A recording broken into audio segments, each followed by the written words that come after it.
So good afternoon everybody. Myself Acharya Vishwan. NCERT line to line question discuss करेंगे. The present topic is wave optics. So let's start with the question number 188. So it says that if a bulb is viewed through the narrow slit between the two blades, then we will observe. So यहाँ पे diffraction observe होगा, second आ जाएगा. Next is in the above question, the pattern will be if bulb emit white light.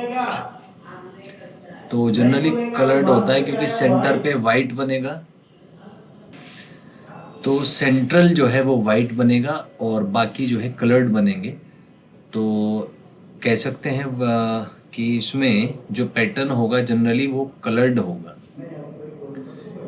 So generally coloured होगा, तो second will be correct option here. Next is in the above question, if red or blue color filters are used, then fringes will become less clear or fringes will become more clear.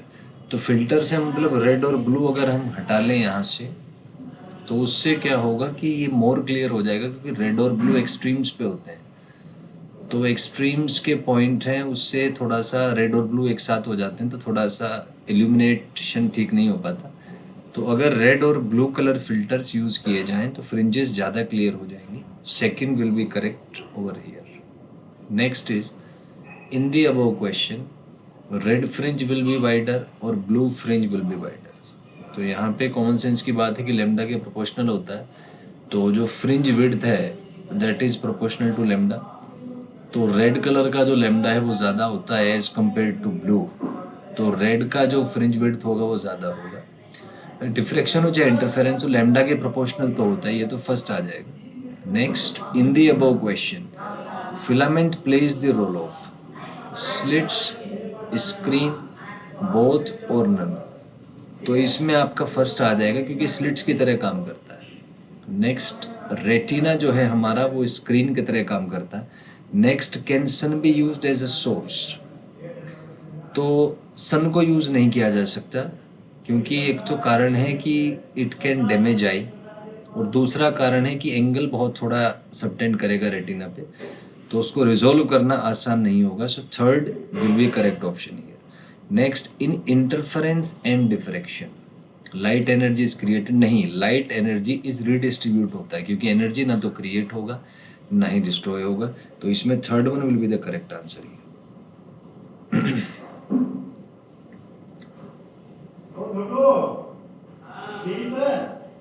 Next is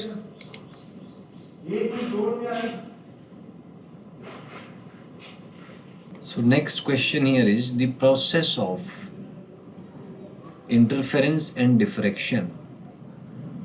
First option is follows law of conservation of energy. First is correct. Next is angular resolution of the telescope is determined by objective, eyepiece, both or none. तो ये objective से decide होता है, first आ जाएगा. Next the stars which are not resolved by the objective. तो मान लीजिए कोई टेलीस्कोप है तो कुछ ऐसा होता है. So this is the objective and this is the eyepiece, और यहाँ से हम ऑब्जर्व करते हैं. तो क्या है, मान लीजिए कोई डिस्टेंस स्टार है, तो यहाँ से जो लाइट जा रही है अगर ये उसको रिजॉल्व नहीं कर पा रहा है, तो हम कह सकते हैं कि फर्दर रिजॉल्व नहीं होगा. So second will be correct here. Next is the primary function of the eye pieces. तो it is basically to provide magnification of the image है. ऑब्जेक्टिव ने जो इमेज प्रोवाइड किया उसको मैग्नीफाई करना ही प्राइमरी फंक्शन होता है आई पीस का. Next is if white light is focused on a lens, then a point image will be from. नहीं, spot image, disc like image बनेगा, बिकॉज वो डिफ्रैक्शन की वजह से. तो एक स्पॉट लाइट इमेज बनता है, तो सेकंड इसमें आ जाएगा. Next is in the above question, spot image is formed due to interference, diffraction, both और नन. तो ये डिफ्रैक्शन यहाँ पे आ जाएगा, second will be correct.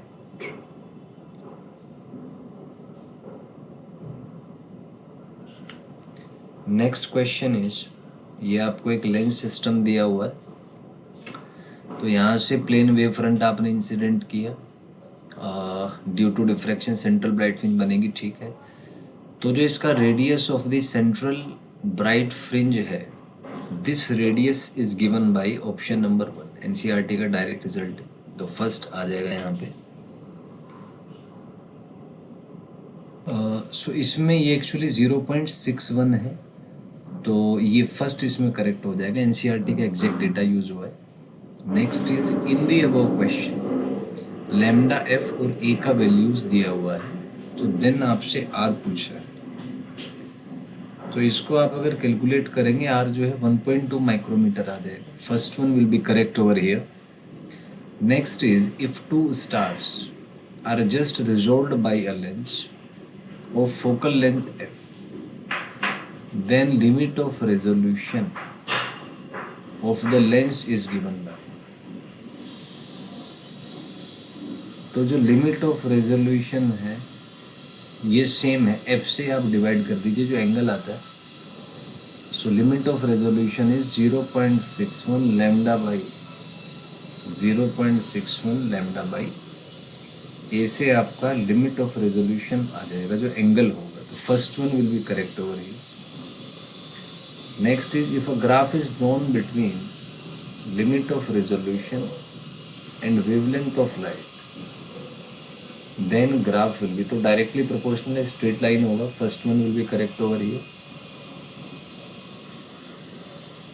Next is if a graph is drawn between limit of resolution and its diameter, तो inverse relation है, हमने देखा था that this is 0.61 lambda by a, so this is limit, so we can say that limit proportional to 1 by a है। so अगर graph draw करेंगे so graph will be a rectangular hyperbola, it's like that, so this will be a rectangular hyperbola, तो first sorry third आ जाएगा इसमें। Next is for better resolution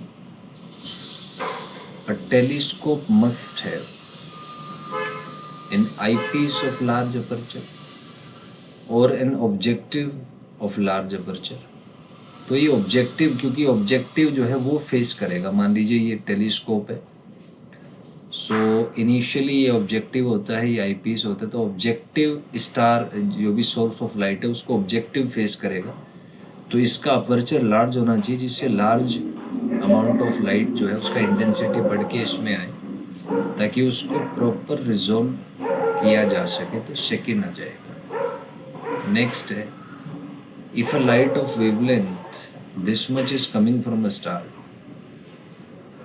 what is limit of resolution of a telescope whose objective has a diameter of 100 inch, तो limit of resolution वही आपका 0.61 lambda by ए आ जाएगा, तो ए यहाँ पे रेडियस है, तो इसको अगर हम पुट करेंगे इक्वेशन में तो first one will be correct, ये फर्स्ट आ जाएगा। Next is when an object is placed near to focal plane of its objective, then magnification produced is about, तो फोकल प्लेन के निकट है, तो यहाँ पे जो मैग्निफिकेशन है वो लगभग v/f आता है, ये लेंस वाले फॉर्मूले से आपका आ जाएगा। Next in the above question tan beta equals, तो यहाँ पे अगर ये फोकल प्लेन के पास में तो u लगभग f होगा, तो tan बीटा जो है वो यहाँ से आप देखिए दिस विल बी d/2, सो इस ट्राइंगल में अगर हम बात करें, ये एंगल मान लीजिए बीटा है, this is d/2 and this is f, u लगभग f हो जाएगा जब फोकल प्लेन में है, तो tan बीटा आपका d/2